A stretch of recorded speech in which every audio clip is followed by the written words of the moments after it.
বন্ধুরা, এমনটাই হয় যখন এমন নমুনা ক্ষমতায় বসে। আমেরিকার আজ নিজ দেশের মানুষরাই নিজ সরকার হতে মুক্ত নয়, আজ তারা নির্যাতিত। ট্রাম্পের একটি সিদ্ধান্তই আমেরিকানদের জীবন জাহান্নাম করে দিচ্ছে। আমেরিকায় একটি এজেন্সি রয়েছে যার নাম ICE, full form immigration and custom enforcement. 9/11 হামলার পর এই এজেন্সিকে বানানো হয়েছিল ইল্লিগেল ইমিগ্রেন্টসদের ডিপোর্ট করার জন্য, কিন্তু ট্রাম্প আজ নিজ এজেন্ডা বাস্তবায়ন করার জন্য এই এজেন্সিকে ব্যবহার করে যাচ্ছে।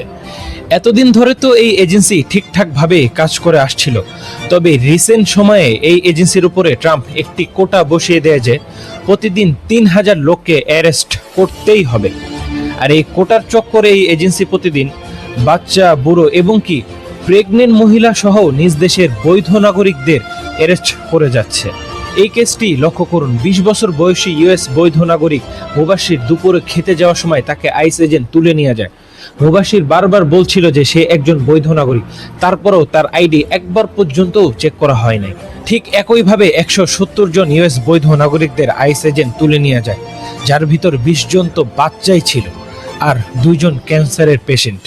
একইভাবে যখন 2 জন লিগেল ইমিগ্রেন্টস গ্রিন কার্ডের জন্য ইন্টারভিউ দিতে পৌঁছায়, গ্রিন কার্ড তো পাই না, বরং তাদের ইন্টারভিউর মাঝপথ থেকেই তাদেরকে তুলে নিয়ে যাওয়া হয়।